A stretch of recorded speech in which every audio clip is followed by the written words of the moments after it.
மாப்பிள்ள காலைல 6 மணி வண்டி வந்துடும் சரியா? கொடுமுடி போயிடலாம். ஏய் நீ இன்னும் 2000 ரூபா தர வேண்டியது இருக்கு, காலைல ஒழுங்கா கொடுத்துரு. மாப்பிள்ள 4000 ரூபா கொடுத்தா கொடுமுடி போறது. ஏய் மங்களகரமா கொடுமுடி போறத பத்தி பேசிட்டு இருக்கேன், கோமுட்டி மாதிரி பேசாத. சாரி மாப்பிள்ள.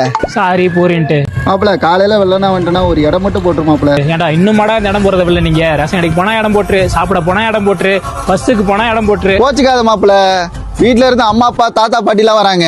ஏன்டா ஃபேமிலியோட போறதுக்கு இங்க என்ன பிக்னிக்கா போறோம்? கொடுமுடிக்கு தீர்த்து எடுக்கிறக்கா போறோம்டா. இல்ல மாப்பிள்ள, அவங்க எல்லாம் போனதே இல்ல பார்த்ததே இல்லன்னு சொல்றாங்க. ஏன்டா பாக்கல போனது இல்லைன்னா உங்காசை போட்டு நீயா கூட்டு போனோம். அப்படியா? என் ஃபேமிலி வரலன்னா நானும் வரல, நான் கிளம்புறேன். அப்பல அவன் வேணா போயிட்டு போறான்டா, நீ கிளம்பி வரல. அப்பல எங்க வீட்டுல எங்க அம்மா அப்பா வரேன்னு சொல்லியிருக்காங்கடா.